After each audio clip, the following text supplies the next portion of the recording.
আজ বানাবো golden prawn.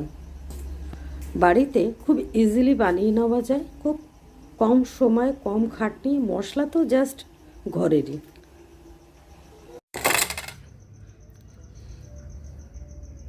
এরকম না, সোজা করে।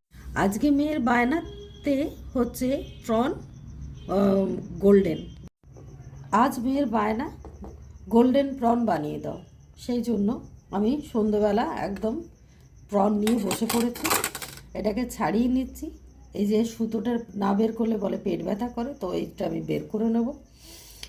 এদিকে এই সাইডটায়ও যা আছে সেটা একটু কেটে কেটে মানে সোজা করে নেব, না হলে এটা সোজা হবে না। সেই জন্য ছোট ছোট পিস করে কেটে নেব। তো আমি চিংড়ি মাছগুলো ছাড়িয়ে জল ঝরিয়ে নিয়েছি, সামান্য একটু নুন দিয়ে দিলাম। তো এটা গোলমরিচ দিলাম একটু, আর এটাকে একটু আমি মেখে নেব। আর চিংড়ি মাছ কোনোদিনই সোজা থাকে না, এটা জানেন, তো তার জন্য আমি কেটে কেটে নিয়েছি। এবার এরা সোজা হয়ে গেছে সব কটাই। এইভাবে সবাইকে আমি রেখে দেব। আর এদিকে একটা মিক্সার বানিয়ে নেব কোডিং করার জন্য। আমি একটুখানি ময়দা দিলাম 2 চামচি, কোডিংয়ের জন্য একটু ময়দা, একটু সামান্য নুন 1/2 চামচি। এবার দেব গোলমরিচ। এবার এটাকে খুব ভালো করে মিলিয়ে নেব। তো আমি এটাকে এইভাবে মিশিয়ে রেখে দেবো। এবার ওদিকে আমি ব্যাটারটা বানিয়ে নেব। এখানে আবার একটা ব্যাটার বানানোর জন্য একটু ময়দা নিয়ে নিলাম, অল্প করে একটু রেড চিলি, একটু 1/2 চামচি গোলমরিচ, 2 চামচি কর্নফ্লাওয়ার। এবার এটাকে অল্প অল্প জল দিয়ে আমি ফেটাতে থাকবো।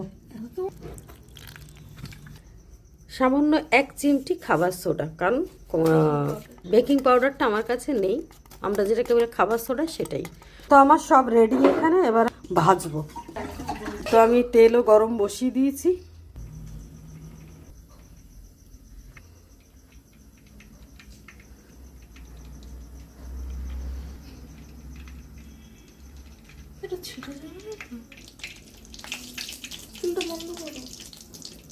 এবার আমি একটা একটা এরকম নেব, আর এটা চোবাবো, আর হচ্ছে কড়াইতে টুক করে দিয়ে দেবো।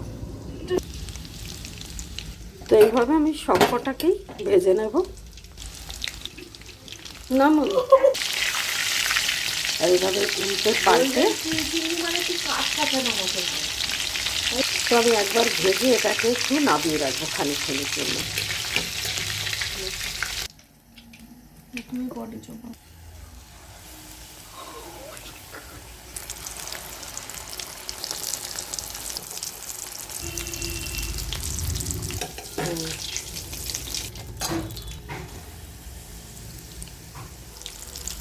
তো এটা হয়ে এসছে সব কটাই।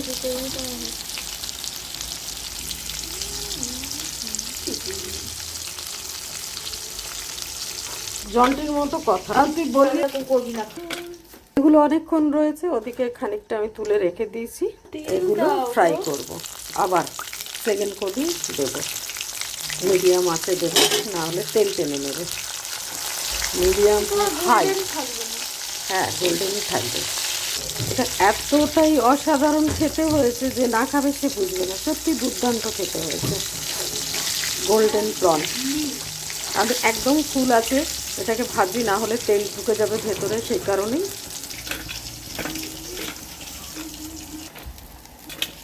তো এটা হচ্ছে গোল্ডেন প্রন, দুর্দান্ত খেতে হয়েছে। এবার এটা যে কোনো সস দিয়ে খেতে পারবে, চিলি সস তো টমেটো সস, যে কোনো সস দিয়েই খাওয়া যায়। অপূর্ব খেতে হয়েছে, বাড়িতে নিশ্চয়ই বানাবেন, প্রত্যেককে বলবো, কারণ না বানালে না বুঝবেন না, খেতে এতটাই অপূর্ব। আমরা সবসময় বিয়ে বাড়িতে খাই, নিজের বাড়িতে করে খেতেও খুবই ভালো লাগে। একটু কষ্ট করে বানাতে হবে।